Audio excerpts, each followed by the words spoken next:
За сайн бацхан хүүхдүүдээ өнөөдөр хаасынхаа хичээлээ эхлүүлье. За хичээлийн маань сэдвээр баримт мэдээллийг сонгох. За бүлгэлсэн баримт мэдээллээсээ чухлыг нь сонгож хэрэглэж сурах зорилготой байна. За баримт гэж юу юм? Баримт мэдээллийн ялгааг нь мэдэх.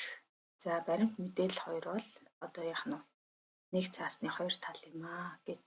За баримт нь бодиттой, нотлох боломжтой, ерөнхийдөө үнэн гэж үздэг мэдээллийн хэсгүүд. За харин мэдээлэл гэдэг нь болохоор нөгөө баримтуудын цуглуулга байх нь.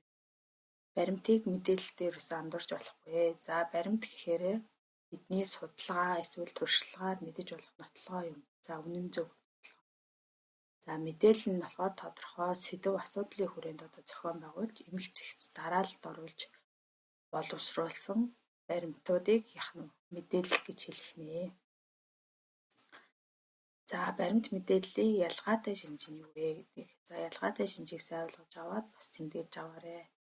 За баримт маань өөрөө дотроо анх дахь баримт, хоёр дахь, гурав дахь баримт гэж ангилдаг байна.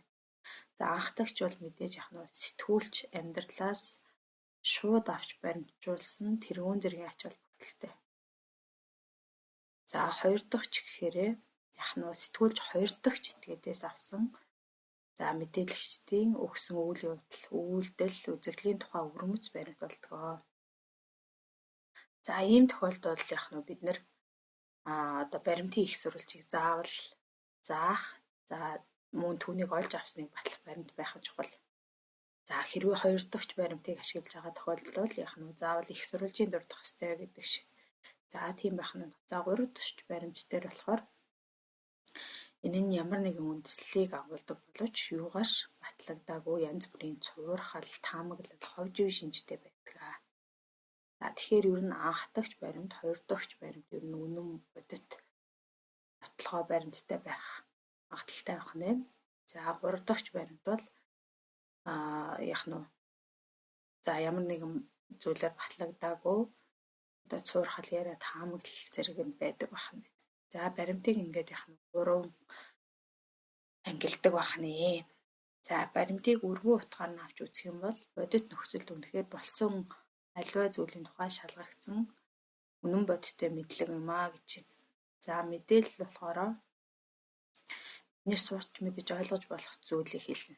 За баримтуудыг эмх зэгцэд оруулж боловсруулсан баримтуудыг ашиглан сонин нийтлэл их болгосныг мэдээлэл гэж үзэж болно гэж.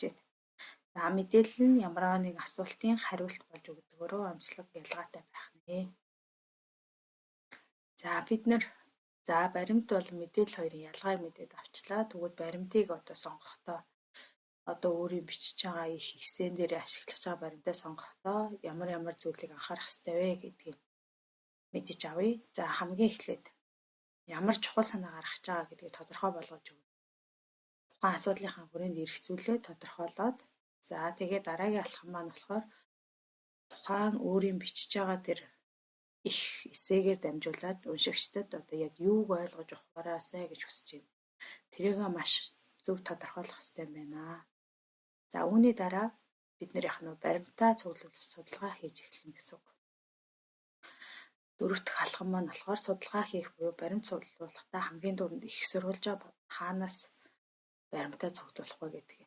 За дараа нь уншигчдад чиний ойлгуулсан санааг яг найдвартай илэрхийлж нотолж чадах тийм баримтыг чухал гэж үзээд тухайн төлөөсөн баримтуудаас ялгаж авах.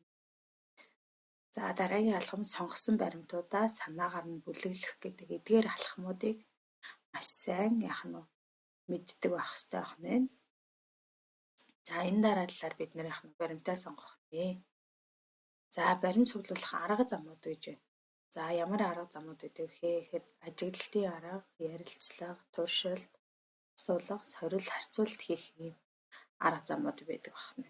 За энэ арга замуудыг бас тэмдэглэж аваад тэгээд эсэнд ер нь юуны тухай ямар асуудыг хөндөж байгаа вэ? Хэнд зориулж бичиж байгаагаас шалтгаалаад бид баримтыг өөрөө сонгох боломжтой шүү дээ. За жишээлбэл бага насны хүүхдүүд юм уу эсвэл олон янзын мэдлэг боловсролын төвшөнтэй хүмүүст унших болон ихэвчлэн унших бол одоо яг нэг хөвчлэн сонирхолтой баримтуудыг сонгох хэрэгтэй.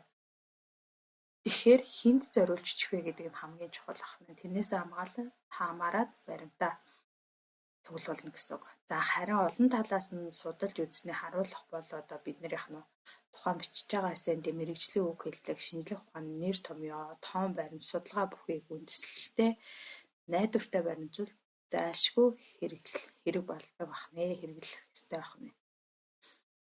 За өнөөдрийн хичээлээр ерөнхийдөө баримтыг сонгох, баримт мэдээллийн ялгааг мэдэж авсан баха. За дэвтэртээ тэмдэглэж аваад сорил даалгавар ажиллаад унших материалаа тэ